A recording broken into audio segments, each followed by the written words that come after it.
It said everything happens for a reason, but maybe everything happens for a Reese's. Take noise-canceling headphones. Do they block hearing to heighten taste? That sound seems to show everything happens for a Reese's.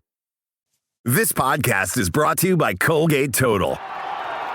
We take oral health as seriously as you take sports. That's why Colgate Total Active Prevention uses advanced technology to help prevent oral health problems like cavities and gingivitis before they start. It's clinically proven to provide 24-hour antibacterial protection with twice daily brushing after 4 weeks of use. So get a winning routine and prevent oral health problems before they start. Shop Colgate Total Active Prevention at a retailer near you.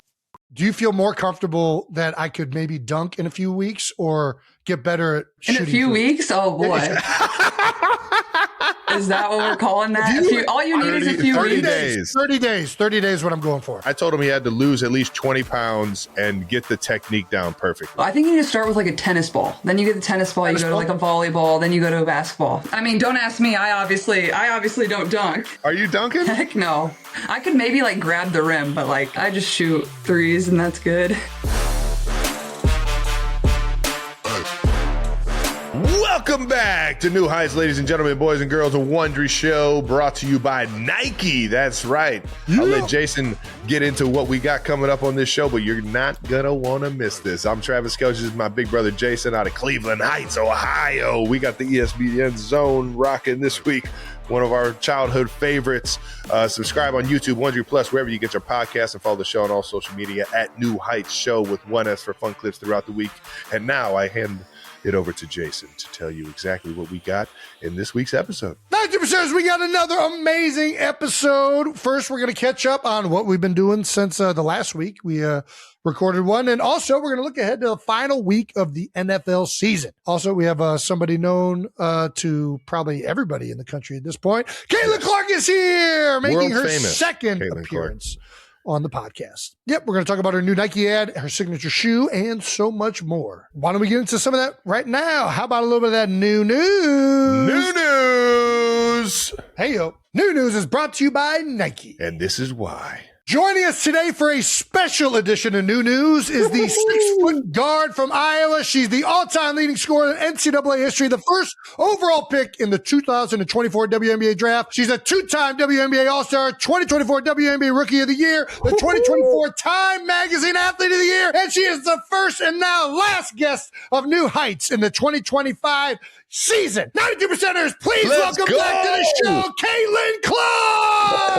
I'm back. Let's go. She's back, I'm baby. honored you guys brought me back on. I must have not have been too bad the first time, I guess. You already know. It's always a pleasure. Always a pleasure. Permanent invite. Yes, please jump on whenever. Let's talk some Nike. We're honored to be a part of your Nike launch, being a part of the commercial that is. How's it feel? How's it feel to finally have it all out there? And I know it was a long time coming. Definitely a long time coming. Like been in the works for quite some time, and obviously this is kind of launching like a whole year where my shoe eventually will come out.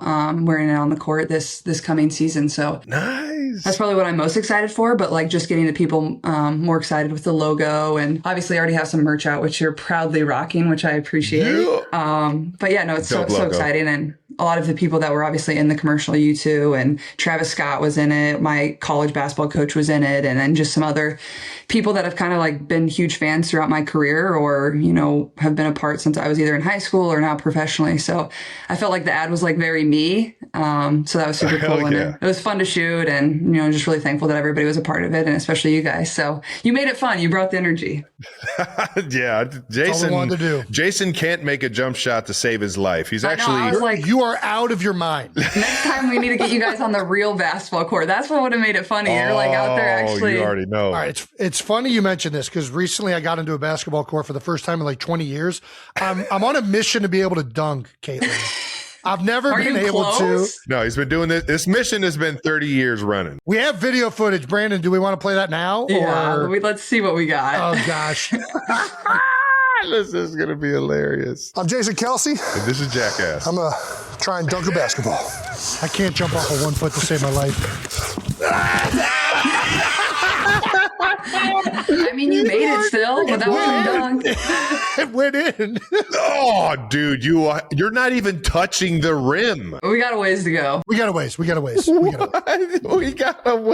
have no Look at that. Look at that. I'm kind of up there. Okay, that one's not as bad.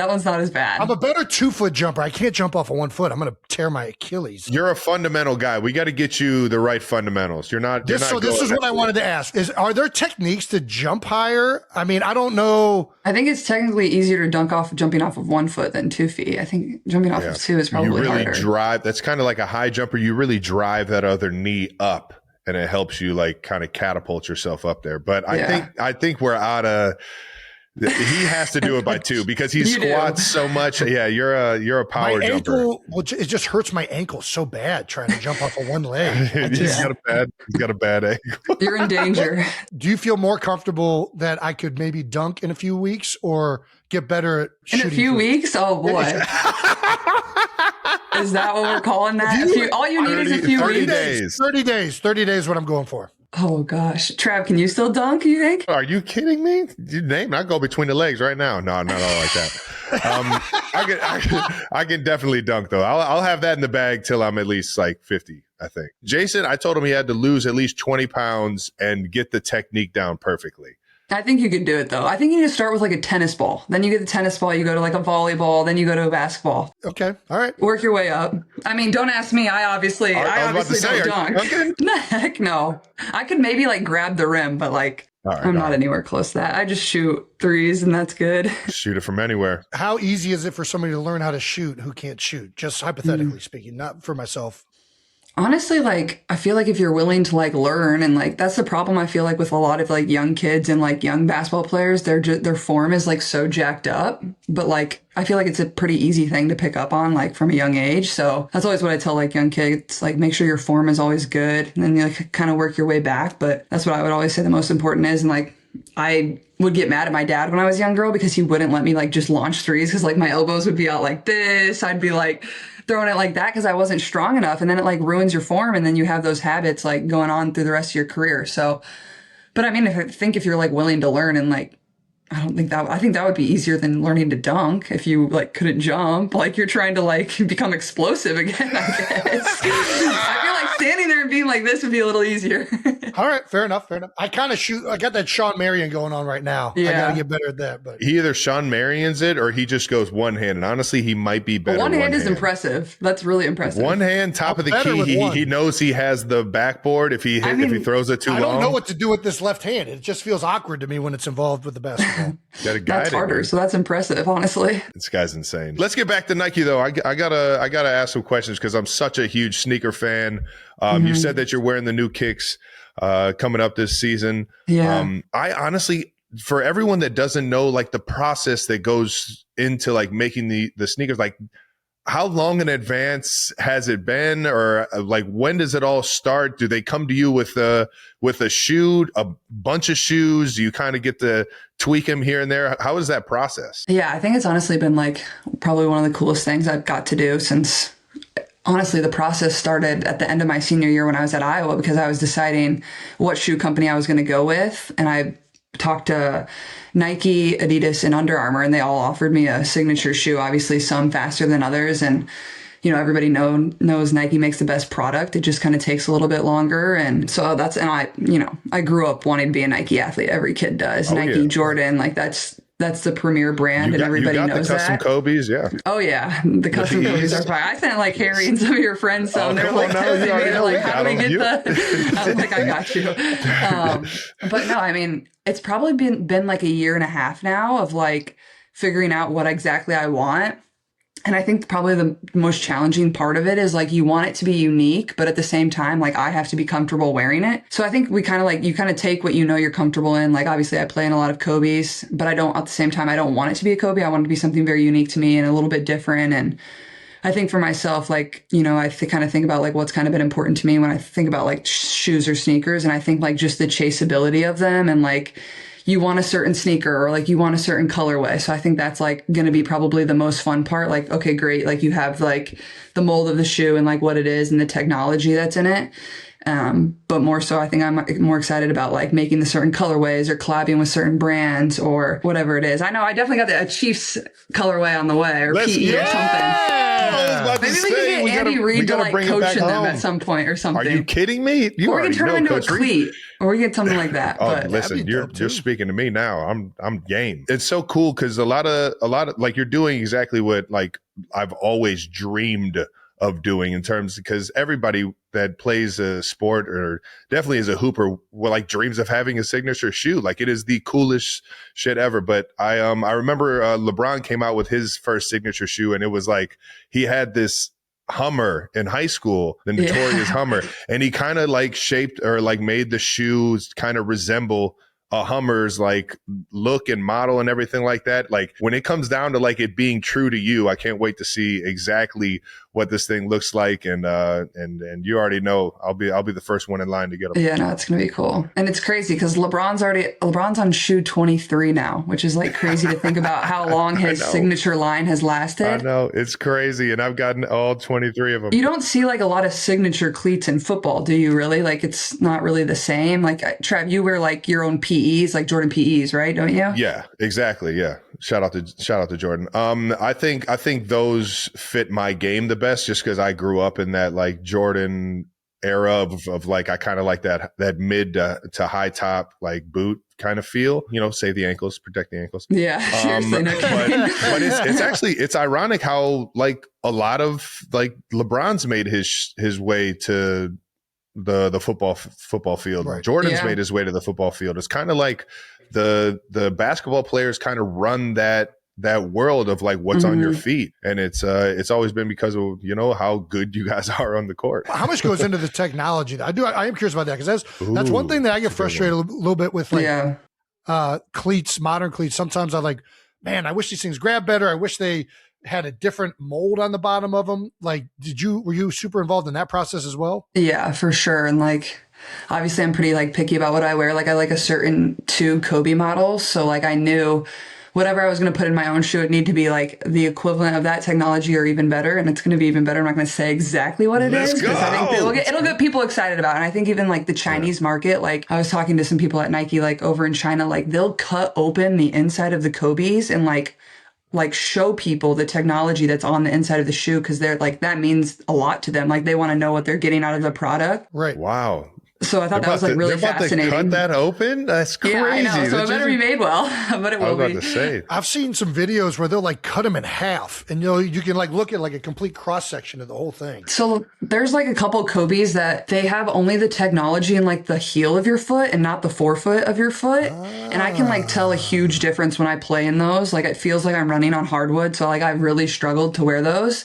But for other people, they obviously love them. But for me, it's like no, I need that technology everywhere. So that's honestly been a huge part of, the process and the creation of the shoe is like it being comfortable and exactly kind of what I need. And the technology that we're going to put into it isn't anything that they've ever put into a basketball shoe before. So I'm really excited about that. That's exciting. It really is amazing how much one shoe works for one person, but it doesn't work for another. Like Nike switched the bottom of their cleat, maybe 2018, Trav? When did they start going to that new mold? Gosh, you're putting me on the spot. They're all tying together right now. 2019, 2018, whatever. Anyways, they went to like a new mold, and I'm like, man, there's just something that feels a little bit off. And I like went and had my foot like 3D analyzed. That's what I was gonna say. Like, do they scan your guys' feet for the cleats, or how's that work? So they have that technology available, and I went to that. I'd never used it, and they said actually your foot is geared more towards this like 2015 cleat that they kind of stopped making.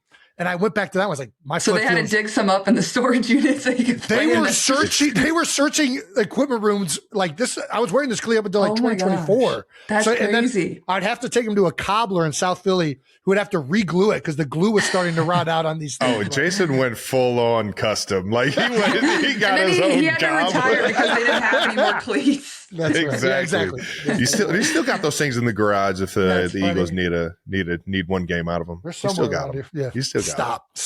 What did you guys collect the most of? I know, like Trav, you collected a lot of shoes growing up. Like, what were you like? What did you like the most, or like what was something you kind of always wanted to get? Or what's your favorite pair of shoes you've ever owned? I was just going to get into. I didn't want to get into too much about your shoe because it's it's still the excitement of everyone, you know what I mean, the drop and everything. But my favorite shoe ever was the Marty McFly. When they came out with the self-tying and just the whole boot and finally bringing that to life, knowing that it was in the future back in the 80s and like they actually made that mold.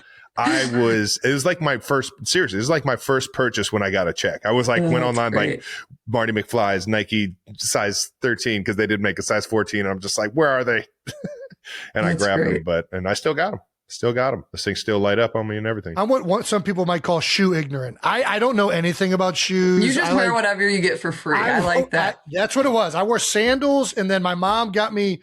The only time I ever cared about what I wore, she got me 2 pairs of Skechers, and I wore these things into high school, and never again have I ever worn a pair of Skechers. Did they light up? Did they light up? I'm sorry, they did not light up. And I got clowned so bad, and then I immediately went out and bought some Timberland boots because everybody was saying He's those been were rocking the best. Timbs ever since. Rocking the Timbs. That's great. That's hilarious. From Skechers to Timbs. That's quite the switch up.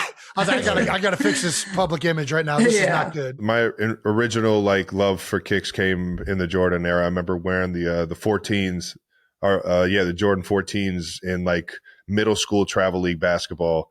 And then when Bron came out with everything, being a Cleveland kid and seeing him actually play in high school was crazy. So you guys saw him live? Like how often? I got lucky. One of our good friends, Andrew Brandt, and his mom had an extra ticket. No way. And I went down there and saw the Was King it packed? live in high school. Oh, it was full. to the roof.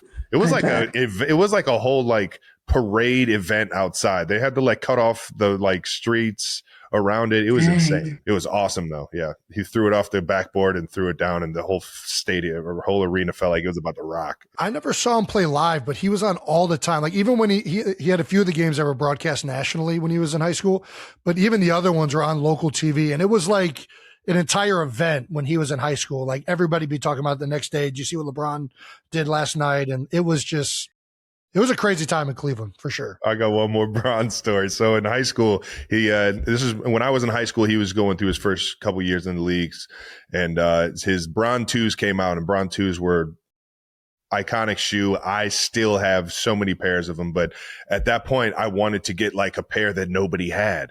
And in my mind, I didn't really know the like sneaker market or like how things worked or anything like that. So I thought I was going to go out and get a pair that nobody had. And literally like there was only like 2 colorways that LeBron had officially came out with at that point. And I went online and I'm searching all on the web for like a LeBron 2. And I found this black and silver pair of LeBron 2s. Were they fake? Begged my mother to get them for me for Christmas. Walked into Heights High with them. And Harry's older brother, Will, actually came up to me. He's like, Trav, let me see those things. He looked at them. Somebody from across the room. Hey, Will, you think those are real? And Will looked like, real fake?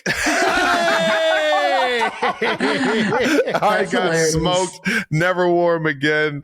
Mom asked me, oh, did everyone love your shoes? I was like, yeah, they loved them. They took them. They loved them so much. The funniest part was I ordered a 14 and they were like a size 11. I was like, the whole time my feet were You're like getting this. And blisters. I'm like, it was the worst. That's hilarious. That's a great story.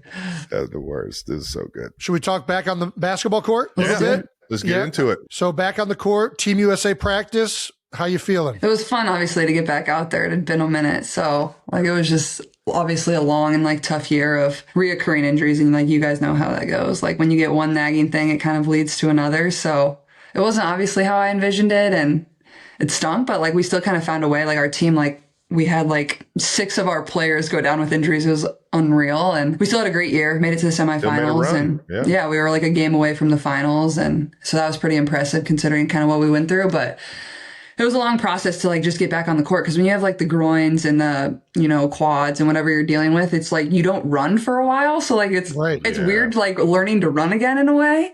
And then on top of that, like going to like play versus the best players again and like just getting tossed out back into the fire. But it was fun. Like, I mean, I probably wouldn't have wanted any other way. Like you get thrown back out there with the best players in the world and you see like you're right where you were before you got hurt. And it was only 3 days. So it was cool. And it was at Duke, which is obviously one of the most historic basketball places ever. So that was a pretty cool thing too. And kind of kicks off like the next cycle for like preparing for the Olympics. And then we have the World Cup in 2026.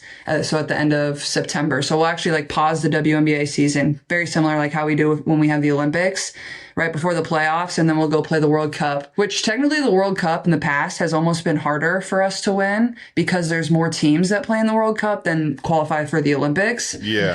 So sometimes it's harder to win that. So hopefully I'm on the team for that. And obviously my goal is to be on the Olympic team in 2028. So it feels like it's far away, but it's probably actually way closer than it sounds. It'll be here as soon as you know it, I'm sure. Yeah. Yeah. Maybe try. I mean, well, you could play flag football in 2028. Hey, You already know. I can snap. If they need a snapper, I will gladly snap the ball and do nothing. Yeah. Yeah, I could snap too. So we'll be running for that job. We'll be competing for that job. Do you guys think any like NFL players will actually like want to play or like try to play or? Oh, I think there's going to be a bunch that are going to want to. A few of the receivers and DBs that have good like hand-eye and ball skills. I think those guys that have a good run at it.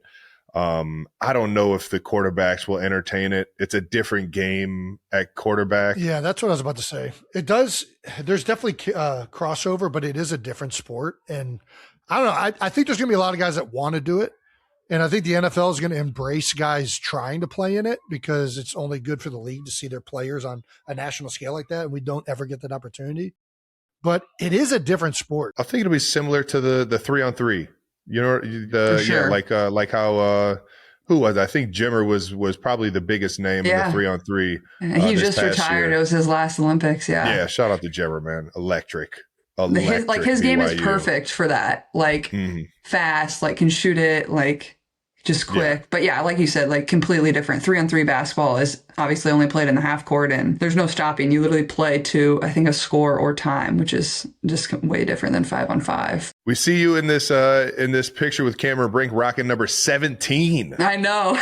Where'd the 17 come? Was that just a jersey that you get? I was about to say for these practices, 17 is not the best number ever. I wouldn't have picked that. But so the players that like have been on the national team prior get to continue wearing their jersey, like that practice number jersey or their jersey, obviously until like they're done playing on the Olympic team or whatever happens for the next Olympics. And then all us newcomers, there's a lot of young people at that camp. We just get assigned a random number. I guess I got 17. Nobody asked me, but it was fine. All right. So are you just stuck in 17 now in perpetuity though? Do you get to change it maybe in the future? So if I eventually make the team, it's weird. Like, cause international basketball that I think it's 4 through 15. Those are the only numbers. So you have a 4, 5, 6, 7, 8, 9, 10. Isn't that weird? Wow. Like you don't get to pick. Real? Yeah, well, at least for That's the United crazy. States. Yeah. I did not know that. So it's kind of cool because when I've played junior national teams in the past, we have like a bag tag, like a sticker on your backpack, and it says like all the players that have worn your jersey. So it'd be like, so dope. If you're number 6, it'd be like LeBron. I think he was number 6. Or like, and then you'd have the women's players and obviously all the men's players, which is really cool. You get to see who kind of has worn your jersey. So this is not in honor of Phillip Rivers. It's not, but how about that? Sorry. Is that not insane? Electric. You got to give him a lot of credit. And he was pretty good. He's throwing touchdowns. I was worried he's like going to pop an Achilles or... No, you don't got to worry about old Phillip Rivers, man. That guy's tough as nails. It was crazy. I mean, like when I first saw that online, I was like, oh, that's like got to be fake news. Like, because there's so much fake news out there these days. It was definitely an AI clip in my mind, or I was just like, there's no way he's really about this. What? Somebody's being funny. And then it was. And they should have won the first game he played in at Seattle. They were winning when he walked off the field. Yeah, they made the kick, the long field goal. I turned the game off actually because I was watching the game. I was like, oh, that's great. Like he won, like cool. What do you know? I like checked the box score on the ESPN app and I'm like, oh my God, that's a heartbreaker. That's so sad. Sammy Darnold had other plans. Yeah. Yes. He's had a great year too. He's been really good. Happy as hell for that guy, man.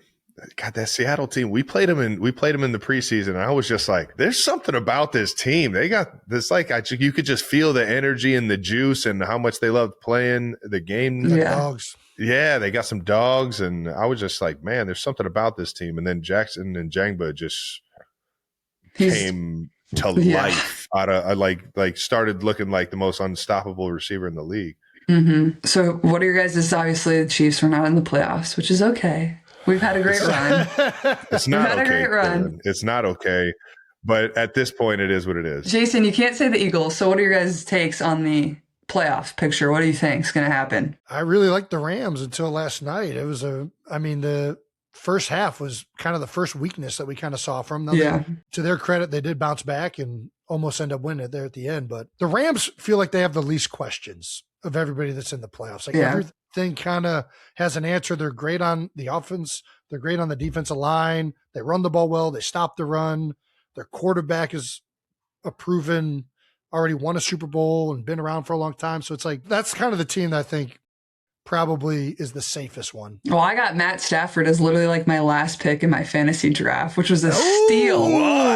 Because nobody knew he was going to play. Because remember, he had the back stuff. Yeah, didn't do anything in the preseason. Trav got me a lot of points this season, so I didn't get last. That was my only goal. It was a tough. Didn't get last. Have you just a tough fantasy year. Getting smoked the past couple of years, or what? As long as I don't have to do the punishment, I'm fine. Oh, wait, Tom, do you have a favorite? Who do you think is going to win the Super Bowl? Oh, I mean, I'm not cheering for anybody. I'm obviously, honestly, like I'm a Drake May fan. I think he's been incredible, and like I think the Patriots are. I mean, what is it? The NFC looks. I mean, like they're all so good. The Niners are really good, but they're the most injured team, but they just still find a way to win, which is pretty crazy. Very impressive. I mean, I'll probably be like pulling for the Patriots, but I mean, I think the Rams are really good too. Sam Darnold seems like a good guy, so I could root for him too. But I'm about to say I could root for all of them. You already know. There's some I can't root for. Come on. I can root for all of them, man. I like that. Especially, we got some good guys out there. But the viewership's not going to be the same without the Chiefs. So how do you think the Eagles will do, Jason? I think they'll do better than people expect. I mean, I know that the offense struggled in the second half last week, and it's struggled at times this season, but their defense is so good. And whoever they get in this first round, they're probably going to get a team that's, whether it's the Rams, who have said they're going to play their starters, or San Francisco, I think is the other team that will probably be it. There's a chance they could be the 2 seed and play Green Bay. They're going to get a team traveling from the West Coast all the way to the East Coast, and the Eagles are probably going to rest. So I kind of feel good about round one. I feel like they're so talented that they have a chance to beat anybody, especially if they got so much firepower on offense. It's just waiting to explode, man. And they've won before, so they know how to do it. Proven. Speaking of quarterbacks, that like so much of it is like who can handle the moment really well, and he's proven that he can do it. He shows the poise. There's some guys that we're just kind of waiting to see. I'm too intrigued to let this go. You said something about your fantasy league's punishment. What is it this year? Okay, it was like you had options. You could do like a 17-hour bus ride, no phone. You could do no phone on a bus. Yeah, like you just have to sit there. Like, can you take a book? I don't know. I think you literally have to like just sit there. Like can't do. But you had to take your phone because you had to live stream the whole thing on Instagram so everybody could watch to make sure you weren't doing anything. Awesome. Well, that's kind of you can get some entertainment out of the live stream itself. And then the other option was like stand-up comedy and the IHOP the IHOP pancake challenge where you have to like eat a certain amount of pancakes. Yeah. So you had to do both of those. And then there was like one where you could like pay out a bunch of money.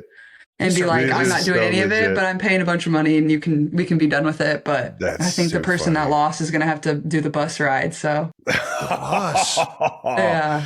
You got to make sure we know about that live stream. Everybody tune in. Yeah, for sure. It'll be very exciting. Yeah. Well, do you want to play a game that we have where you pick an NFL team? It's kind of randomized. Yeah, we did this with Paul Rudd. I don't really know what it's called. What's this called? NFL Perry? I don't know. NFL Perry? I think it's weird. It's very. I don't know. We did it with Paul Rudd. We both did it. Yeah. Let's give it a go. Basically, you accumulate points by just picking the best fantasy year of. You have to go ahead, Jason. You might be able to. No, you're nailing it. Yeah, you're trying to pick the best season of a player from whatever team shows up. And it's from when fantasy football started. Yeah. Yeah. Yes. Okay. Yes. How long has fantasy football been around? I think like the 90s, it seems like late 90s, early 2000s. Early 2000s is when they're dating this back because there's a lot of players that we were hoping for that they didn't. Travis picked Emmitt Smith, but it was not from like prime Emmitt Smith years. Yeah, It was so there you go. unfortunately, Yeah. Okay. yeah. And you have like positions, and you only get to pick one. Like, so if you have a tight end, let's say, and you pick like the Chiefs for that position, like you don't get to pick another tight end in a sense. Yes. But you get two flexes, so technically you can. I'm going to stop confusing you. I think the game explains itself. Houston Texans. Oh, geez. You also get one pass. If you want to phone a friend too. Yeah, you guys might have to help me out with this. Okay. Let's build it together. I'm trying to think. So I'm thinking receiver. Trav, who do you think Houston Texans? Maybe Andre Johnson, Arian Foster is a running back that might have had a bunch of touchdowns. Touchdowns are king. Touchdowns are king. Your flex, you can have a running back, wide receiver, or a tight end. So it's kind of like you want to. You kind of want to. I feel like you want to save the flex positions a little bit because I'm used to there being a defense on your fantasy team, which I obviously hated. I wish it was. Didn't the Texans usually have a good defense? They had a good defense. Yeah. This year, I think they're like one of the statistically like one of the best defenses since the year 2009. Like they have been very good. Okay, you guys pick on this one. I need teams. Andre Johnson. All right. Andre Johnson. Oh man. Ooh. Oh, that was a good one. Not bad. Buffalo Bills. Yeah. You're a big Bills fan. Yeah. I know that, right? I hate the Bills. think early Josh Allen era, though. You can also go Josh Allen for quarterback, too. I mean, he's a fantasy. He's a very good fantasy quarterback. Okay, let's put Josh Allen at quarterback because if I do get the Chiefs, obviously I'm going to put Trav. Gang. San Francisco. There's been a lot of good 49ers players, haven't there? There hasn't. There have been, but you got to think of Christian McCaffrey at running back. Ooh, McCaffrey. Do you already know? I was going to say he racks up points. Yes, he does. Raiders. See, that's the thing. Is it going Oakland too, or is it just Vegas? This goes to Oakland for sure. You guys got this one. I'm not as familiar with the Raiders. Trav should be, considering we've played them twice. It's been a very rough go around for the Raiders since I've been in the league. So you got running back. You'd be Marshawn Lynch was probably the best one, but he was better in Seattle. Yeah, I don't know if his numbers are with the Raiders. Have they had any good receivers over there? Yes. Why can't I think of his name? It's going to be a tough one if you can't think of his name. I know. Brock Bowers had a hell of a year. I was going to say, Brock Bowers, he had a game where he had like 50 fantasy points, but I don't know how he's done the rest of the year. He had like almost 200 yards and 3 touchdowns in that game. I don't know if that's going to be that's probably not a year's worth. Yeah. Last year he had a lot of. We need somebody that's had a solid year. Should we pass? It's not a bad pass. You get one pass. Who was the receiver on the when they won with Rich Gannon? Who was the receiver? Tim Brown? Yes. But I don't know if Tim Brown's on here. Let's pass. Yeah, I don't know when. Pass. Yeah. Well, we're not picking tight end. We're not picking tight end here. Did you rig this? You also got to think. You also got to think you're probably going to get more out of Tyreek Hill in this situation. No, we're not doing that. You might not. Put him on there. Yeah. Come on. I just want to see what it is. I know. Me too. Ooh, that's good. Look at that. Solid. Almost the same as Andre Johnson. Got to get more touchdowns. All right, Commanders. Oh, geez. And we're looking for receivers. Or running backs or tight ends. I guess you can put a flex tight end in there, right? Football team. Also football team. I mean, McLaurin had a good year last year. Clinton Portis. Who else? Clinton Portis. That's a very good pull. You guys are pulling some people I've heard of. Clinton Portis, legend. He's a character. Okay. You guys pick this one. Jason, you got anybody else? I think you're right. I think Portis in the flex is probably the right pick. Ooh, that one's tough. Not great. That hurt. In the 300s is a tough. It's not good. I think his best years were. I mean, you pick your poison here. You got a bunch. Yeah, Jason, this is all you. You should be able to get us the most amount of points possible. I'm trying to think of who scored the most touchdowns. Like that's really what it comes down to. It's got to be Shady, right? Well, Shady is definitely a great choice. Terrell Owens is. I don't know what his touchdowns were though. Deshaun, I got Philly and I took Hurts. Hurts was a good quarterback for this game. Yeah. I mean, running backs, I feel like get you the most points because they get the most touchdowns. Deuce Staley, Brian Westbrook. I think Shady. I think Shady's a good choice. LaShawn McCoy. Let's see how many points he gets us. Here we go, Terrell. Oh, do you want to go Terrell with wide receiver? Let's get receiver out. Let's get receiver out. Let's go Terrell Owens. All right. Then we keep the flex alive. Oh my God! I've screwed us. I've screwed us. No. Chargers. Who's Antonio Gates? No, LT. LT. That's the easy one. The Damian. That'll be a monstrous. This is going to be huge. Does it beat the high score? Is that a good score? Oh, it is a very solid score. Very solid score. Who has the high score? Brandon. He plays this game all day, though. He knows exactly. That's not Brandon, bad. Where did we go wrong, Brandon? Where did we go wrong? Technically, Jake, I think, has got me beat by a little bit. I think the picks you might want to rethink would have been Andre Johnson. You could have gone Arian Foster, Terrell Owens. You should have gone Saquon. Oh. Yeah, but Saquon, Washington's flex. And you would Saquon wouldn't have got your flex is screwed up. Saquon wouldn't have got as many points as LT though. No. So it's kind of a pick your poison there. The tough one is when you get Washington. I'm just going to be honest. That's Washington and the Raiders. I think Terry McLaurin might have a little higher than Clinton Portis. Yeah, that was the other name we threw out. Dang. All right. The Kelsey pick's actually really good. Is this just online? I'm going to make people start. I was about to say, NFLperry.com. Sorry, I've ruined your life. This is I'm going to be like doing this all night. There's multiple apps. Is there a basketball version of this? I think so. There's got to be. That's kind of fun. Guy who made this game, I know you watched the show. Make a basketball one. Yeah. Right. Jason, do you want to open that gift? Jason, you want to open the gift? Can I open the box you sent us on Christmas? Yes. Is that all right? I think technically, I was told I was supposed to open this on Christmas, but I screwed that up. So I figured, let's open this right now live on air. Oh, yeah. You should have had your girls open it for you. Girls!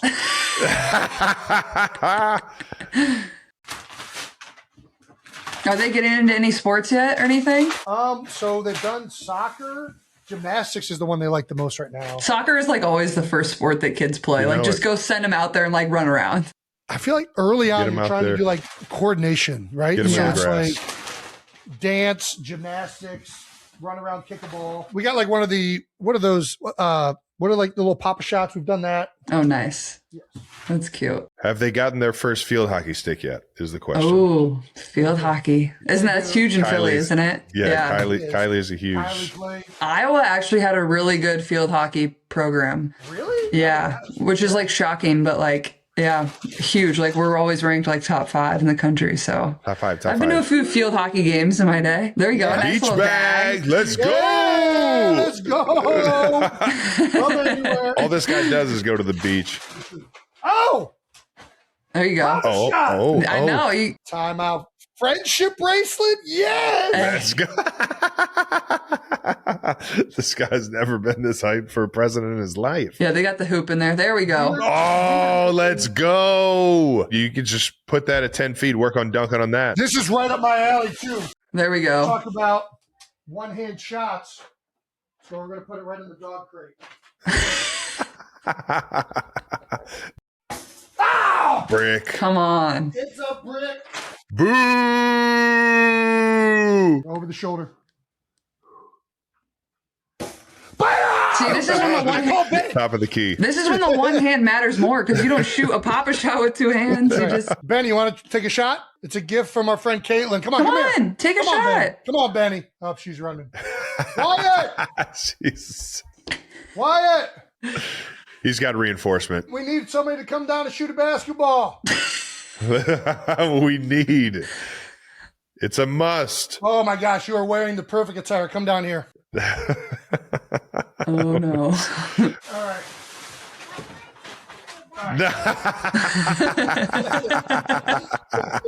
Oh yeah. Let's see it. Let's see it. Show off your form. Let's see it. Why? Oh, Oh. Got their muscles going. oh, that's right. Like my daddy, one hand. Go. Just, Come on, one hand. she's like firing at it. Oh, come on. Go back to the 2 hands. Come on, you got it. You got it, girlie. Oh, did you make it? Yeah, I think it rimmed out. Oh, that was awesome, though. That was a close one. Full on baseball chuck. You're doing great. You're killing it. Let's go. There we go. Nice job, Y. That was awesome. Nice. You're the best, Y. Adorable. She's got a future, Jason. So we'll just cut that up to where we only see that last shot, and that's and that's how the magic Well, works. this is what we're going to be doing the rest of the night. So Oh, that was cute. The full right dress. Arm, the rocket of an arm, though. She's got it. I can see it. She She's can got throw. the talent. Yeah, no. Kylie can throw a ball. We were on the beach. She might have a better arm than I do. It is crazy. Those rotator cuffs. Yeah, exactly. Well, thank you very much, Caitlin. Did you have a good Christmas? I did. I was in Florida with my family, so we were just down there chilling, hanging out. So it was nice to get in some warm weather and taking a little time off after the USA basketball stuff I had, and now just pick back up and get ready for the season. I guess it's going to be here in a couple months. So, and you guys are welcome to a game anytime. Come on now. Oh, absolutely. You know we're there. Yeah. You know we're there. Absolutely. Rocking the CC1s on the hardwood. That's Let's right. go. That's Let's right. go. I got to get the CC1 so I can dunk. That's what's Yes, going to that's happen. what you're missing. That new That's what you're technology. missing. You need that new technology. It's just going to spring you up there, Jason. Perfect. Let's go. Exactly. Well, we appreciate you jumping on with us. Can't wait to see the CC1s, and everybody go check it out on Nike right now. Wishing you the best of luck. Thanks for having me. Dude, Caitlin is so awesome. She gets it. Best. And I can't wait for the CC1, baby. Let's go. Yeah, come on now. I'm going to need him. I got to be able to dunk. I don't know if I'm going to be able to do it without him. All right. That wraps up New News brought to you by Nike. Thank you to our presenting sponsor, Nike. In this episode, you got to hear our conversation with the legendary Caitlin Clark and our experience being in her Christmas campaign for Nike, From Anywhere.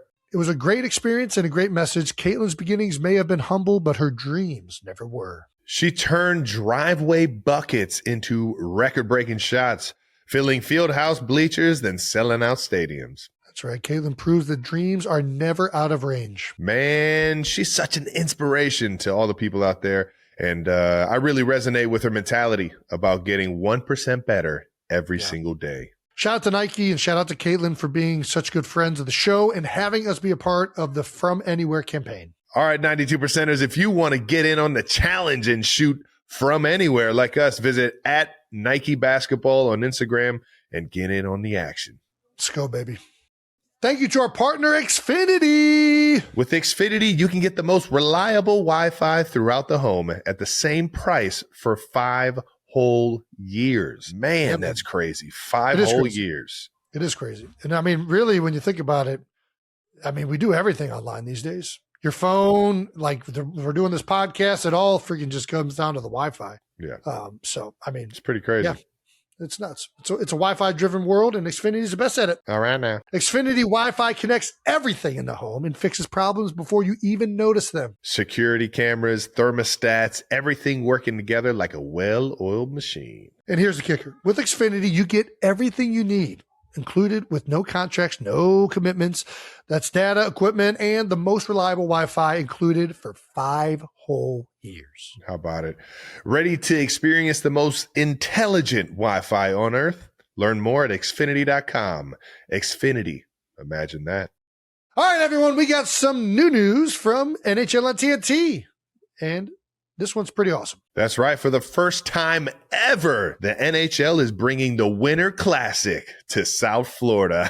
Ice in Florida doesn't sound like it's going to work, but outdoor hockey in Miami in January, we're going to have to tune in to see how they pulled this one off. Yeah, you got the 2-time defending champs, Florida Panthers, and friend of the show, Matthew Tkachuk, taking on the New York Rangers, one of the original 6 teams in the NHL. And the uniforms for this game are legit. Oh, yeah. That's right. The Panthers are dropping a new look that mixes those old school Florida hockey vibes with the nods to their history. Love it. Yeah, and the Rangers are rolling out the special Centennial jersey inspired by the early days of the franchise. It's going to look different, feel a little different, and it's one you don't want to miss. Watch the Discover NHL Winter Classic January 2nd at 7 p.m. Eastern on TNT, True TV, and HBO Max. Hockey being played outdoors is just something special. Dude, if I could go, I'd be there. Check it out. All right, Trav, now that you've seen the video evidence of me jumping and attempting to dunk, what do you think of the chance? You're further away than I thought you were, dude. I'm not going to lie, man. But I will say this. You were jumping like you've never jumped before in your life. Not like I'm like, no, you look like a baby deer jumping. Oh, like, dude, so we need to get you. We need to get. That's what I'm saying. You're very uncoordinated. We need to get you into like the good gather step into the power jump with 2. Right now, you don't have the like right mechanics. The athleticism is so bad. It just went so quick. You're naturally quick. When you found out the fundamentals for the cone drill, you set the record in the combine. So it's like, we just need you to get. You have the power. You're up there.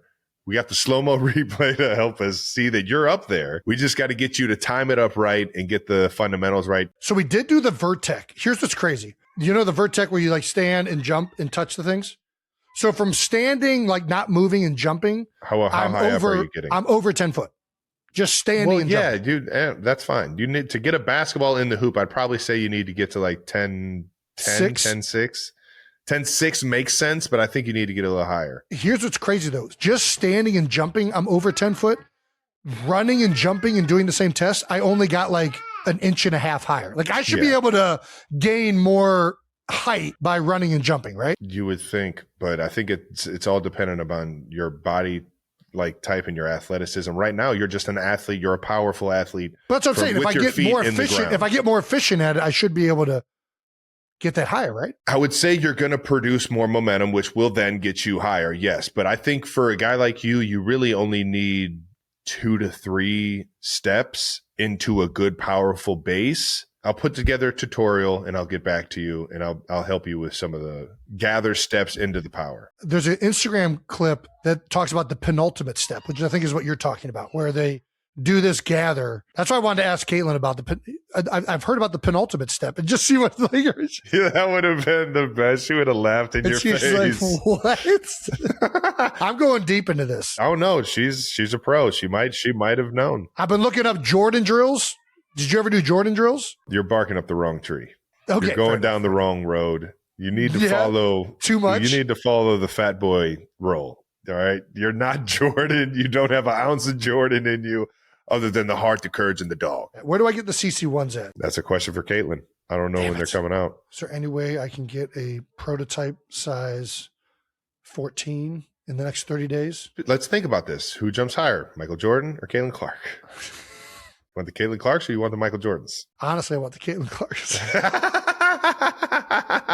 Let's get into this week 17 of the NFL season. How's that sound, Trav? That's right. Bold Topics brought to you by Xfinity, the most reliable fiber-powered Wi-Fi. You played on Christmas Day. I did, and Christmas games are always as magical as they sound, man. It looked magical. Arrowhead was rocking. The stadium was packed. Broncos fans were there. Chiefs fans were there. Everyone was having a merry old time. Obviously, we didn't come out with the win, but man, it was a fun night. I'm proud of the gang that we had in red out there trying to figure it out and come away with the victory.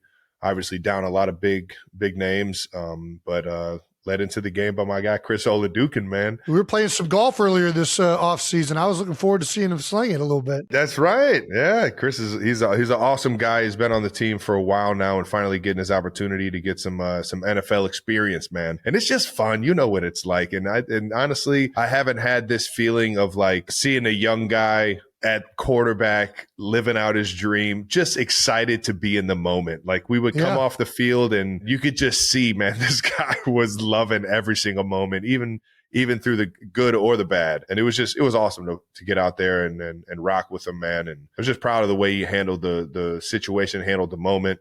Obviously, no turnovers and just gave us a chance to win at the end. He did. What I wanted to ask you this because a lot of times, like when you're on to the third string quarterback, you're usually a guy that hasn't had a lot of reps with the ones. How many? I mean, I know he's been there for a while, but how many times have you caught a ball from Chris? I'm a busybody at practice. I like to get some work in. So during defensive periods, things like that, I'm usually around all of the quarterbacks. So it wasn't the first time I'd ever caught a pass from him here or there. Like I've at least seen it come out of his hands and throughout the week have worked with him enough to where it wasn't surprising seeing the ball come out of his hands. Nice. He throws a good ball, and on top of that, man, he's a gamer. He's going to go out there and he's going to have some fun. I call it the Chris O experience, baby. the Oladukin experience, know what's going to happen. He's got that exciting playmaking ability. Yeah. Because he's a mobile quarterback and he can get out of the pocket and he keeps his eyes downfield when he does. And he showcased a little bit of that this past Christmas. Oladukin, I'm playing with Travis. I mean, yeah, he's the greatest tight end of all time. I'd be a fool not to lean on him a little bit. And he was just great the whole game. Wish I could have been there for him a little bit more, but he still played his ass off. A little more. It was like the entire 2-minute drive was throw the ball to the Big Yeti. Yeah, and I thank the Chiefs, for getting a little Travis chant going for me there. I think Coach Reed heard what the people wanted. And, man, if you guys could have done that, the first, 12 years of my career, that would have been awesome. No, I'm kidding. Coach Reed's always dialing me up, and it's just whether or not the defense is the right defense for me to get the ball. But it was fun that Chris was, trying to find me, knowing it was a fun little 2-minute drive till we came up short. One more game left in this season, and you're headed to Vegas. What is how are we feeling heading into this one? It's Vegas, man. It's Raiders week, man. It's always no matter what the score is. Obviously, two teams where we know our season ends after this Sunday, and you're just playing for the love of the game and the honor of wearing the Chiefs helmet. In a fierce rivalry, man. And I know we've already beat them once. We gave them a goose egg, and they're going to be ready for this one. They're going to be excited for this one. And I know Pete Carroll is going to have those guys fired up and ready to rock and roll, knowing how motivating he is. And they're at home where they're comfortable. And yeah, I'm excited to go out to Vegas and finish this year off. Yeah. Well, you guys will be playing them without Max Crosby, who has unfortunately been placed on IR, with what appears to be a devastating injury. I don't know if you saw this Instagram video of him really going through it, but we can play that right now. It's a shame. He's just so hampered. You hate seeing it. Ooh, that boy's a baller. That boy's a baller. Oh, terrible defense. Yeah, we Nice got to get in the fadeaway. stance. We got to get Nice in a better fadeaway. stance than that. Oh, good effort, though. Good energy. Look at him. Yeah. Dude, I've seen a bunch of clips of Max balling, man. Max can play. I think what's more clear here is that Max probably is not hampered with much of an injury and that the Raiders are probably tanking. Michigan guy, man. He loves to play the game of basketball, man. That's fair. I shouldn't lead to such conclusions. It's unfortunate. Him and Brock Bowers both on IR. Brock, unbelievable player. I know he's got to get some stuff fixed, and I know Max has got to get some stuff fixed, but two fierce competitors, I guarantee you'll be back out there next year rocking and rolling. Trav, congrats on another Pro Bowl selection. Way to go, Big Yeti. What number is this for you? 10 maybe? You hit a decade? You've been in the Pro Bowl for a decade? Jesus, Travis. Well, you led fan voting for the second year in a row. I think that's what got me in. It does count for a large chunk. I used to think that too, but I think I've seen somebody win the fan vote and not get in before. I think I saw that one time. Anyways, Creed Humphrey, Chris Jones, and Trey Smith are also in. This is also your 11th Pro Bowl. So you've actually been in so many times, you've forgotten how many times you've been in. You've played in one Pro Bowl? I think I was at it too in Hawaii. No, I played in two. I played in one with you in Orlando. We played against each other in one. We did. Was that the following year? Yeah, it was the first year it was in Orlando. It was 2016. That's what year it was. Yep. And you were in Hawaii, what, 2014 or 15? It was 15. So the year of 14, season of 14, 15 in Hawaii, and then the season of 16 or 15 That's what it was. In Orlando in 16. Because I went when the Pro Bowl was in Arizona. Then I went back to Hawaii for a where year. you went. We both went out there together. I personally thought I got snubbed for that Arizona Pro Bowl, but it's whatever. That's the way it worked. I got snubbed the year before. There were a few guys that got snubbed last year that I got snuck in there. It happens every year. The year that we played against each other in Orlando, I had one of the worst years of my career. When they said you're an alternate for the Pro Bowl, and then they said, hey, the other two guys are out, you're in the Pro Bowl, I was like, this is fucking crazy. Yeah. I do not deserve to be here at all. I'll be there. I won the Pro Bowl MVP, got the car with a whopping 33 yards and 1 touchdown and 2 first downs. Wow. Had a fake field goal that got me 3 yards on a first down. Got a deep cross thrown to me by Andy Dalton, the Red Rocket. Let's fucking go, Andy. And that was it. Congratulations on making the Pro Bowl, Trev. You want to move on to some other NFL news? Yeah, let's move on to Eagles Bills. What a showstopper. It actually was an entertaining game. There was a lot of shit going on. Crazy second half. Jalen Hurts, Josh Allen, gotta see primetime football. Fucking love it. And it was only Eagles 13, Bills 12, and it came down to the last 2 minute. Last minute drive with Josh Allen and a 2-point conversion. I mean, it's a great win. They the Eagles beat the Bills, who are a lot of people saying the number one favorite out of the AFC. A lot of people think that it's Josh Allen's year. So for the Eagles to go into Buffalo and win this game just shows, how good the Eagles are. Do you know how tough it is to beat the best team in the AFC? Some people are saying. Some people are saying. Do you know how hard it is to beat that team while you don't get a single pass completion in the second half? Do you know how hard that is? That's how good the Eagles are. That's how good we are, Philadelphia. They went over in the second half. It's actually the second time we've won a game this year without completing a pass in the second half, which is remarkable. What? That's how good we are, bro. Bro, this offense is too fucking good, dude. That is insane. It is. It's kind of crazy. I was watching the game. I didn't even notice that. It's just like 3 and out. And then before you know it, you've had I think they only had 17 plays in the entire second half.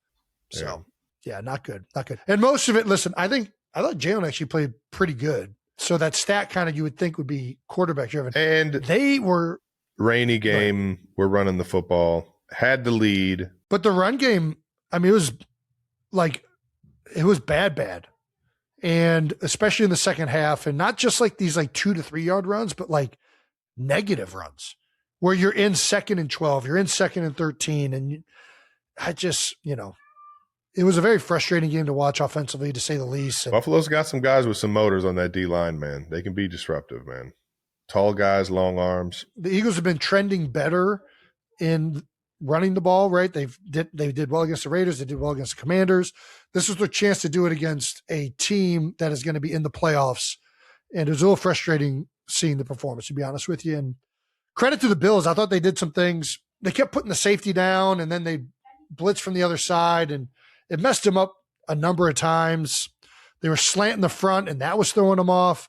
It's just, these are things that you would hope they'd be able to handle at this time of the year. And it was a frustrating game to see them have opportunities to have plays, right? You're running outside zone away from a nickel pressure. That is a chance to be a gash if you block it upright. But because they're not on the same page, because the safety's showing he's down over here, the tight end tackler going to the safety, the backside knows the nickel pressure's coming. They're boxing. Nobody's blocking the middle linebacker. Yeah. I'm what are we doing, guys? Yeah. And it's communication like that. Guys are being let run free. Did we zone this off? Why is nobody blocking the 3 technique? It was not a great performance collectively up front, to be honest with you. And it's frustrating as a former offensive lineman, a guy in that room and knows how good all those players are, where it's dude, we got to be better than this, boys. Listen, good teams find a way to win those games when they're not at their best, and that's what Philly did, man. Well, the positive is we held Josh Allen, the best rushing attack. We weren't great against Chicago, right? Chicago ran all over us. We go out there against James Cook and Buffalo, who's had a great ground game all season. Oh, yeah. And we perform really well. Yeah. Have a great goal line stand, 4th down, keep Josh Allen out of the end zone. Great tackle by Zach Bond. Blocked field goal. The defense played out of their mind. And that's the positive coming out of this thing. I'll tell you what, going into that last drive, though, man, it just looked like prime Josh Allen, man. Guys showed some resilience, showed some fight, showed some heart, knowing that he's got the foot issue right now. And or it looked like he got rolled up pretty good in there. And just fighting through everything. And I know he's kicking himself. You could see him kicking himself after that 2-point conversion. But I've been there, and you already know he's going to learn from it and keep it moving. What do you think of the 2-point conversion call? We were talking about this on Monday Night Countdown. What do you think of McDermott's choice? Dude, what, you got fucking Josh Allen? Are you kidding me? Every time. Not even think about it. The Eagles had 2 first downs the second half. You don't feel comfortable going into overtime? I feel so comfortable with a guy like Josh Allen and the ball in his hands and 2 yards to get. They had already had a goal line stand in the exact same 2 yards. That's why I might be the worst head coach of all time. Is just I'm putting We're going for it. Are you kidding me? What is that? What are we? I could end it here? No, I got ball players. Yeah, I'm kind of just messing around. Honestly, if he's a mobile quarterback, I'm feeling even more confident because there's the threat. If you drop everybody and all that, it's like he could still find a way to run it in or get out of the pocket and make something shake. So when you make this decision, it's always going to be damned if you do, damned if you don't. If it doesn't work out, everybody's going to say it was the wrong call. If you make it the play was open, like it's there, right? Just missed the throw. And you could play devil advocate and say, they just blocked a field goal before that.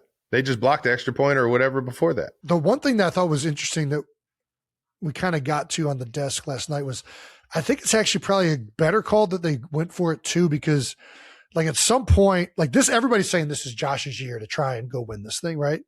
Mahomes is out of it. Burrow's out of it. Anytime Josh Allen's playing the game of football, it's his year. That guy, That's got fair. That ability. As with anything, the more reps you get in certain scenarios, usually the better and more comfortable you are operating them in the future. So now, like, obviously this one didn't work out for Josh. He's gets pressured on his right. He's moving to his left, tries to make the throw, and it's a little bit off target in terrible conditions. This same scenario might come up in a gotta have it moment in the playoffs. And now this entire team has had a rep of this, and maybe they feel even more comfortable now repping it again when it matters most. So that was another reason I thought, hey, you know what? Maybe I'm kind of more on board than I thought with McDermott deciding to go for it. So in the end, I kind of agree with you. Eagles got the Commanders at home for the last game of the season, and I'm sure the link will be rocking for that one. Could move up to the 2nd seed with a win and the Bears losing. Which could happen. They're going to be playing Detroit. The Eagles will probably be resting starters. Like, I don't think that we're going to see a lot of significant players playing in this one. I feel like we had a game like this, and the coach came in and he was like, we were heavy in the first half to where we had a comfortable lead, or and then we let all the other games kind of play out and see where they were at half. And so who knows? We did the same thing in 2023 when I was my last year, and we decided to go out against New York because we wanted to get some momentum going offensively because we weren't playing great. And we ended up getting A.J. Brown hurt to where he couldn't play in the playoff game. Jalen got his finger banged up. Like, it was catastrophic. So I am fully on board with do not risk getting anybody you don't want and are not going to be happy about missing for that playoff game.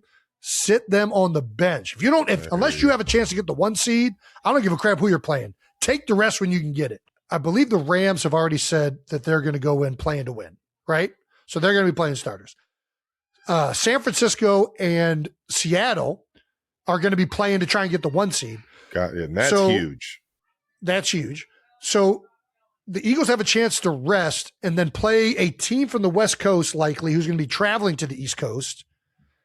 And you're going to play them on a week where they just played previously and you've gotten a week of rest. A week of rest, yeah. I think that's a big advantage, and I would take that if I was the Eagles. The reality of it is that you can't just rest everyone. So guys are going to be out there playing. So you got to be kind of smart with the position that you're putting your guys in, and at the same time, you still want to go out there and win the football game and give yourself a chance at the 2 seed. I'm going to be honest too. I think resting some guys, we can still win this game against Washington. I'm not trying to say anything. Up. It's football, man. Anything can happen no matter who's out there. Look at San Fran right now. They're fucking rocking and rolling, and they've had the worst of kind of injuries. Yeah, that was a crazy game. That was my biggest surprise of the year is that San Fran is competing for the NFC title. They've lost for best Fred Warner, Nick Bosa. Their starting quarterback has been out for 8 games. Brock Purdy's missed. They've missed George Kittle for a lot of the season. Trent Williams went down last week in the first play of the game. So, like, the fact that these dudes are still like 12 wins competing for the NFC title, like, is nuts. Kyle Shanahan. And you got to give John Lynch some credit too, built in a deep roster, able to overcome it, right? Yeah. Like, if they don't have Mac Jones, maybe they aren't sitting where they're at, right? But they go and get him in the offseason. He plays well when Brock goes down. I mean, this is probably the most impressive season I've seen from the 49ers, just with all of these things factored in, right? Like, it's crazy. Like, they've had a super team, and like, of course they've been successful with a great coach and great players. But this year, the fact that they've still been this consistently good with all of the injuries and, adversity they've had to overcome, very impressive. A big week 18 games coming up. Broncos Chargers could decide the 1 seed. That is, if Denver wins, they clinch the number 1 seed. And Chargers have said they are resting their starters. So I wouldn't just go in there lollygagging around. I know Harbaugh is going to have them boys fired up and ready to rock and roll, no matter who's out there rolling. And Trey Lance, he's come in and he's shown he's got some spark. Sunday Night Football, Steelers Ravens. Winner wins the AFC North. Loser eliminated from the playoffs. That is going to be a fun game to watch. Old school AFC North win to get in. Are you kidding me? Doggone, that shit gets me fired up, man. Reminds me of the Roethlisberger and fucking Ray Lewis days, man. I'm going to watch the game just because I always get excited to watch the Steelers and Ravens play. And I grew up in the AFC North. Come on now, baby. You already know. But like, let's be honest. Are either of these two teams going to be competing for it at the end of the day this year? Like, it's kind of like the NFC South where, I don't know. The Steelers were looking pretty good before DK got suspended, though. They were having a good finish to the season. Darnell Washington's out too, man. That dude, 300-pound tight end running the seams. He's a beast. And Ravens not sure if Lamar Jackson is playing or not. If Derrick Henry and you got Patrick Ricard leading the way and they're running like they did last week, I mean, that was an impressive performance by those guys. Yeah, but Lamar Jackson's Lamar Jackson. If he's playing, it's a completely different game. Saturday, Bucks Panthers. If the Panthers win, they're in. Well, they've done everything they can to not get in. They've lost twice to the Saints, right? Like, it's the fact that this division is still up for grabs is bonkers. The Bucks, who I love, I mean, the Bucks are my favorite team coming into the season, and they have fallen off a cliff. They've had injuries all season. They haven't played great down the stretch here. Baker is one of my favorite quarterbacks in the league. It has not been a great second half of the season for the Bucks. Panthers have had every opportunity the last few weeks to clinch this thing, not even playing like top opponents in a lot of this stuff, and they just refuse to clinch it. It's nuts. It is crazy. We're going to see Bucks and Panthers duke it out to see who comes up on the NFC South. I will always root for the Bucks. I love Todd Bowles. I love Baker Mayfield. Well, the Bucks are going to need the Saints to beat the Falcons on Sunday and a win against the Panthers themselves. Yeah. And I'll tell you what, they got guys to where if the Bucks get in and they get rolling, that's a team you can't take lightly. They've just been banged up, and it's kind of hurt them all season long, and they haven't been themselves. Offensive line, they've had a bunch of injuries. They've lost, I think, every one of their skill position players has been down at some point, between Evans, Godwin, Igbuka, Irving, like all of them at some point have gotten hurt. So it's been a rough year for those guys. Yeah. And you can see the frustration in some of the press conferences from Todd Bowles, and hopefully they can get in there, because I love those guys. And either way, looking forward to this one. And we got a hell of a showdown on Saturday night, baby. The flex game is Niners Seahawks. The winner of the NFC West actually wins the number 1 seed in the NFC. So the winner of the Niners Seahawks game is gets to play all their games at home. The Seahawks defense is absurd. There's really 3 defenses have been the best in the NFL in my mind this year, and it's the Seahawks, Houston, and I'm going to go with the Eagles. I think those 3 teams have been like, their defense has won them so many games. You can throw Denver up there too. Yeah, that's fair. The Niners offense is rolling. I could see this going either way. I really could. I do kind of lean Seahawks just because of how great their defense is. I don't think the Niners are going to come by points as easily as they have the last few weeks. And I think Darnold will be able to put up a good showing against this Niners defense that's been banged up. Seahawks got 2 Cleveland guys. One Cincinnati Bearcat and Kobe Bryant. Are you kidding me, man? AJ Barner, tight end. Let's go. I'm just kidding. What about Juszczyk? Kyle Juszczyk's a Cleveland guy. Medina guy. Yeah. Harvard guy. George Kittle, tight end. Yeah, I'm just going to watch it for the love of it. You're right. Yeah, I'm going to just thoroughly enjoy this game. The Niners have been there, and they've been so great for so long, although they've had adversity. Oh, I thought you were talking about the Niners. No. Sorry. Well, I was just saying the Niners have been there before. Listening We're to each excited other? about that. Probably not. Do you think about this? Sam Darnold was in a Week 18 game to clinch the number 1 seed last year. And that game, followed by the playoff game, is essentially why he wasn't brought back in Minnesota, right? That's crazy. And now all of a sudden he's in the exact same scenario, Week 18, and With he's another done the team. exact same thing to another team in Seattle. Pay that man. Well, I kind of wanted to work out for him. Hell That's all I'm yeah. saying. And Yeah. he's a good dude.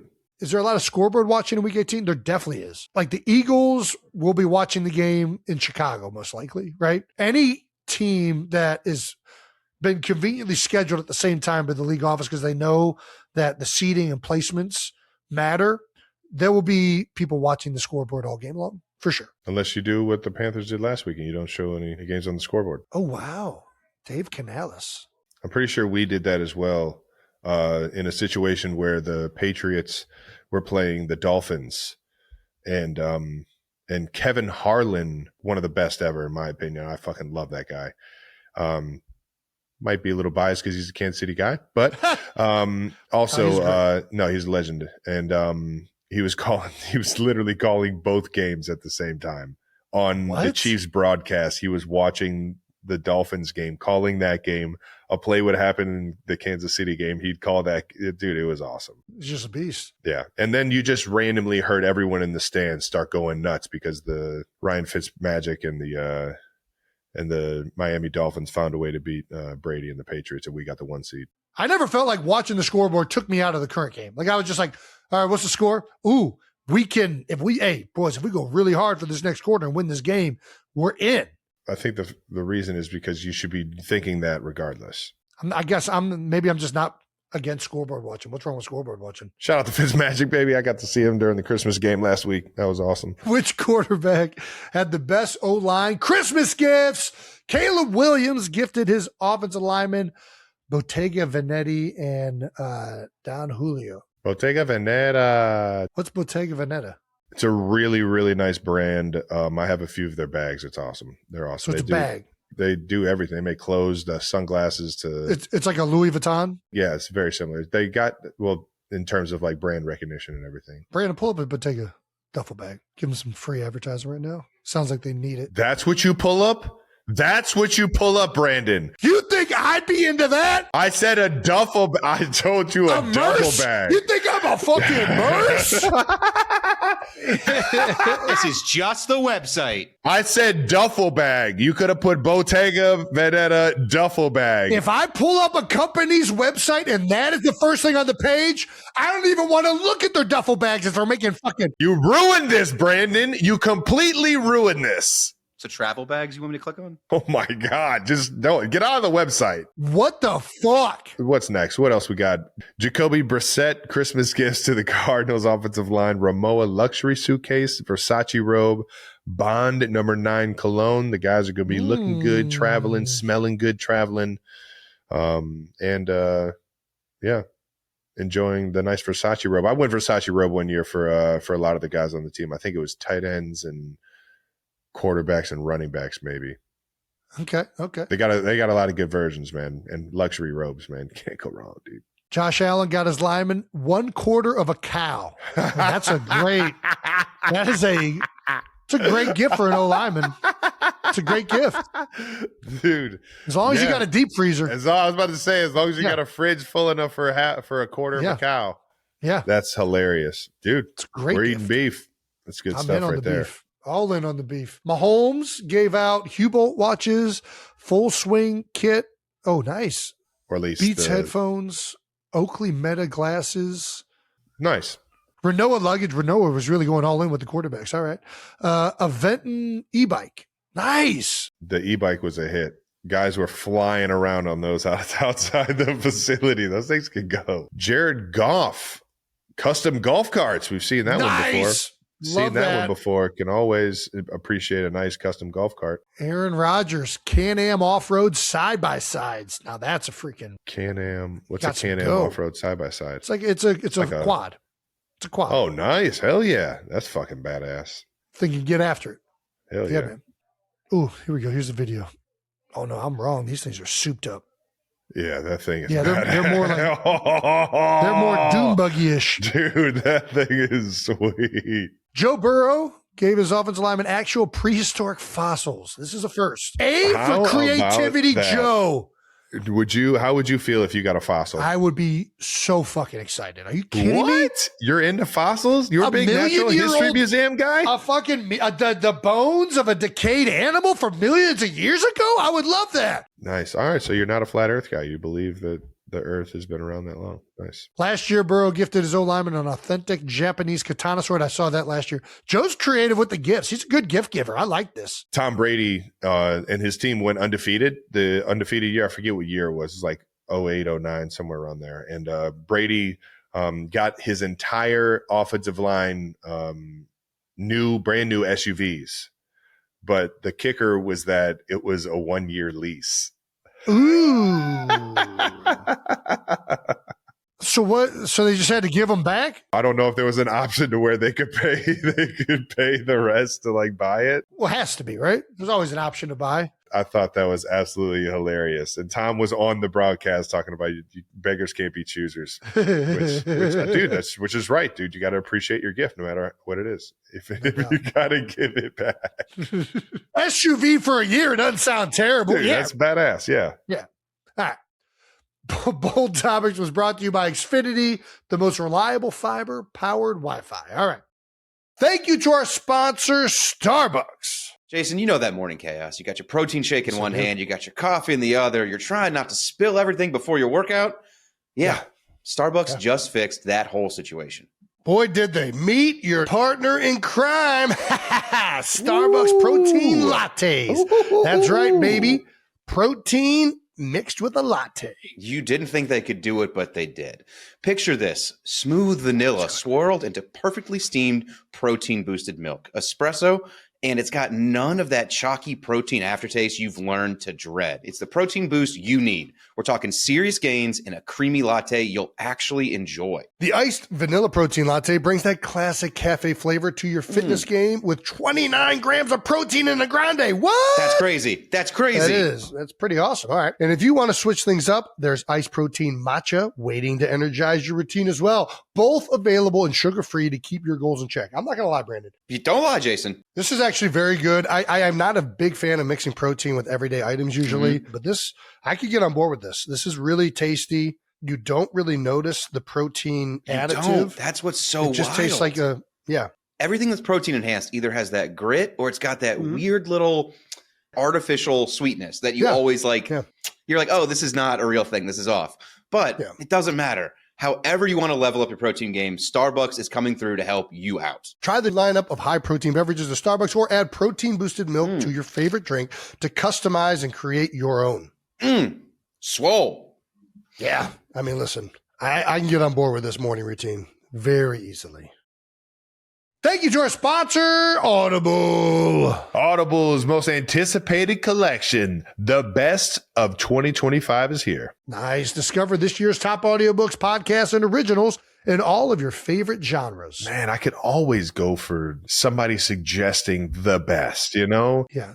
Tell me what to read because I can't make decisions. The Audible editors really put in some good work curating this list. This. All right. After countless hours of listening and heated debates, they've handpicked this year's must-listens. All the sleeper hits have been found. That's right. And the buzziest new releases get their time to shine.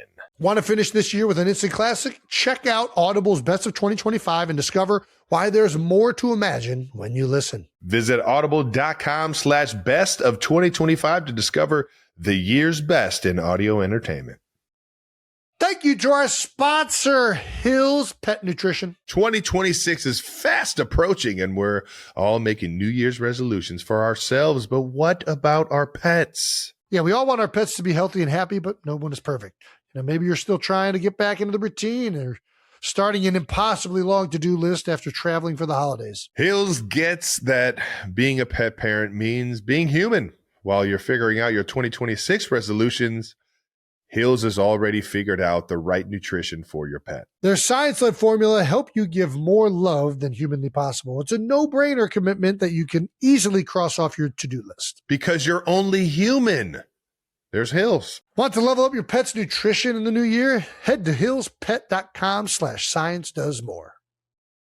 Trav, what do you think? Where should we go from here? Let's wrap up some football with our Stamps of the Week, man. Stamp of the Week is brought to you by the NHL on TNT. That's right, ladies and gentlemen. The NHL, one of our favorite sports, is in full swing. So don't miss the NHL Winter Classic, which is always one of the biggest hockey games that the NHL has, and it's outside, typically at a football stadium or a baseball stadium.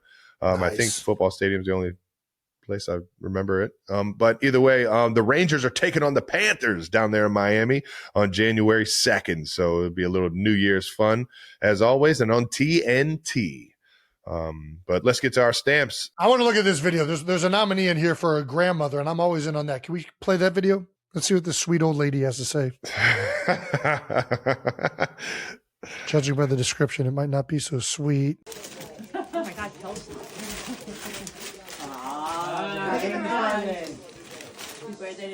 Oh my fucking God! It's so Oh! All right, Grandma's got a foul mouth. What is it, signed? Did you sign it? Yeah, it says signed jersey right there on the Oh, there we go. Yeah, context, please, Jason.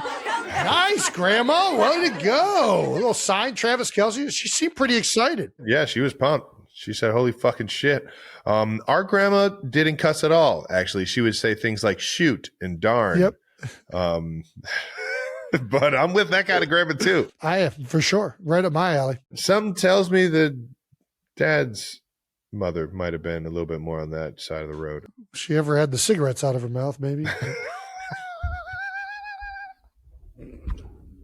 I just remember going to that house and be like, I can't fucking breathe. Like, what are we doing?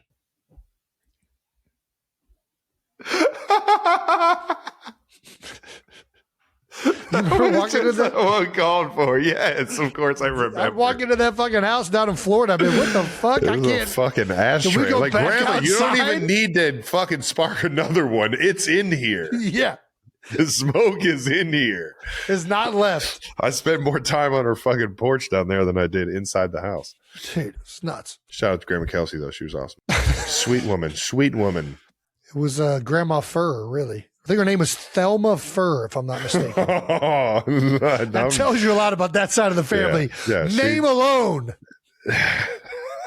Thelma Fur. All right. Well, she probably hails from Appalachia some capacity. It's a hillbilly name if I've ever heard of a hillbilly name. That was the West Virginia side. Thelma Fur. Oh, she's drinking some moonshine.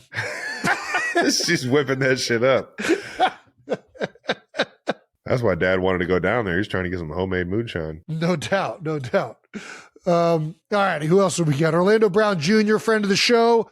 I once seen Cody Ford outrun a wild pit bull with a 24-pack of beer in his arms. They were glass bottles. Athlete. Oh, dude, did you see this play? Dude, you have to watch this. They put him all the way out to the field on the 3x and fucking threw him a hitch. You gotta see this.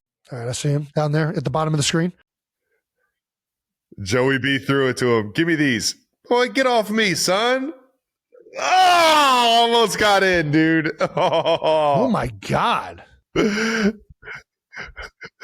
Dude, you got to go for the legs. You got to go for the legs. You can't go for the fucking stomach on a guy that big. That was amazing. Oh, you got to go with that one. I'm going Cody Ford. I was going to go Vic Fangio, but after seeing a offensive lineman catch a hitch on the outside of 345, I don't know how I don't go with that one. All right, who do you got, Trev? I'll go with Trey McBride, who broke Zach Ertz's record for the most receptions by a tight end in one season, 116. Yeah. Big Ertzy had that for a long time. And a guy who was in the room with Zach Ertz for a few years. Trey McBride took some notes from the old ball player while he was there in Arizona. And congrats, Trey, man. That's a hell of an honor, hell of an accomplishment, man. One of the best tight ends. Recently just got paid as the best tight end, which I'm proud as hell of him, and couldn't be a better guy and one hell of a fucking football player. So Trey gets my stamp of the week, baby. All right, that does it for Stamp of the Week. Again, Stamp of the Week is brought to you by NHL on TNT. Again, don't miss the NHL Winter Classic between the Rangers and Panthers, January 2nd on TNT. Let's get into some no dumb questions. All right, what do we want to hit? We got some no dumb questions. Would you rather be forced and tortured catching Kelsey on a loop for the rest of your life, or get Brazilian waxed like Jason? I'd rather get Brazilian waxed. Yeah, just rip it off. Are you kidding me? Yeah, easy decision. By the way, the guy that maybe not Brazilian wax, but a guy fucking we've mentioned Fitz multiple times. Did you see him? Just got waxed. Did you see him get waxed on TV, dude? I did, and that's chest. I think chest might be worst. Dude, it's so tender. Especially if you like the hair's been there for a long time. You get around that areola. Oh baby. Oh baby. That thing might rip off. That thing might rip off. It's so tender. Nobody wants to be walking around out here with no nips. Yeah. All right. But I'd rather just get my gooch waxed. What was your favorite gift you've received for Christmas this year? This goes out to Jake and Brandon as well. Happy holidays. My favorite gift is from Kylie. She submitted. So I liked a tweet from Kevin Nealon the other day, who is now doing paintings. I don't know if you're aware of this, but on Twitter, he has painted a bunch of celebrities in a very creative way, and he was releasing them in like almost like a sweepstakes kind of style. Like you submit your name and email, whatever. And if your email gets picked, you get a chance to buy the prints. And Kylie won one of them. So I'm going to be getting an original Kevin Nealon print. The best gift that I got was from Taylor. But it gives away things that we're trying to keep in-house. So not going to say it. And I love you, Tay, but Austin got me a great gift as well. So Swift's good gift givers. They are great. They are great gift givers. Oh, Patrick Mahomes got the rest of the offense. Some PlayStation 5s and a portable PlayStation, like a suitcase that has a screen and an area you could put the PlayStation. It's like a portable like gaming suitcase. From Poga. Yeah, that's cool. I really hope my girls get into video games, because I have not ever. I mean, we moved into this house in 2018, and I've never hooked up a video game console. Like, I miss playing video games, and I just don't have the time to really do it. You know, it's a fun one for everyone. What's that? Mario Party. Mario Party would be nuts. They would lose their minds playing some Mario Party. That's what I'm saying.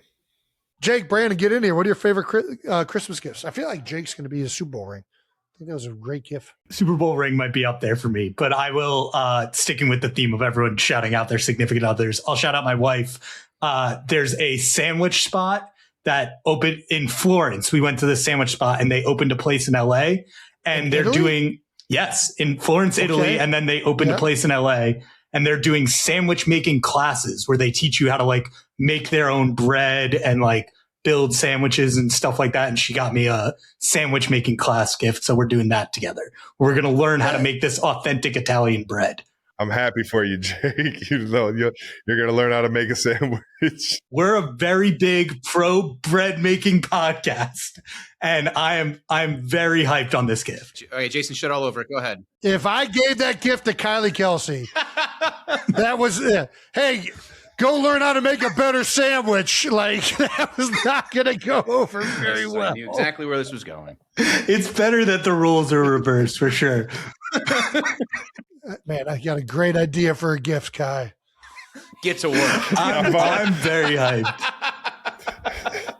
All right.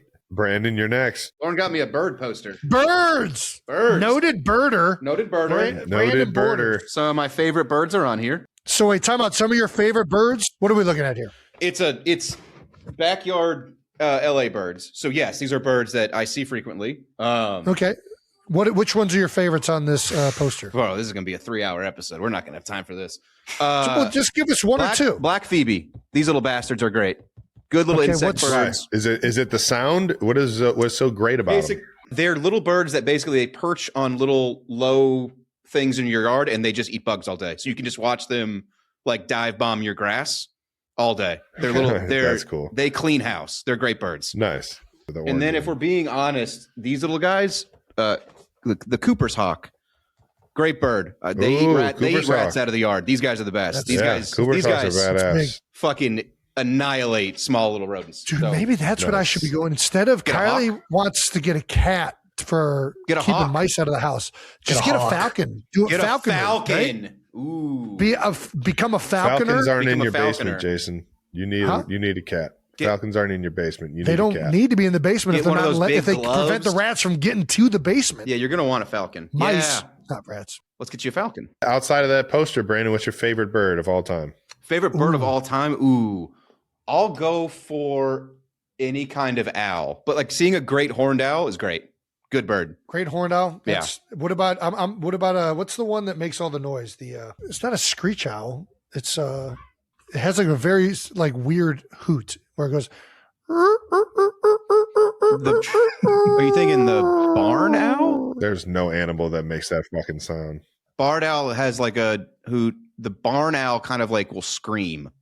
This should be your podcast, just Jason making bird sounds and you having to figure out what bird he's trying to be. Are there any other no-dumb questions you want to go to? Is that it? Let's get out of here. We've been talking enough. That wraps up another episode of New Heights. Thank you to Caitlin Clark for coming on. And thank you to all of you guys for tuning in once again to this ridiculous podcast. Make sure you subscribe to the New Heights channel on YouTube and follow New Heights on the Wondery app or wherever you get your podcasts. You can listen to new episodes of New Heights ad-free right now by joining Wondery Plus in the Wondery app or on Apple Podcasts. Once again, New Heights, a Wondery show brought to you by Nike. We already said it, but shout out to Caitlin Clark for jumping on. Oh, yeah. Shout out to Nike. Can't wait to see the CC1s. Follow the show on all social media at New Heights Show with 1S for fun clips throughout the week. And thanks to our New Heights production team for always making us look better than we are and always making it look easy and fun for you guys. And for you guys, thank you for always tuning in. We'll see you guys next week. Peace. Yeah.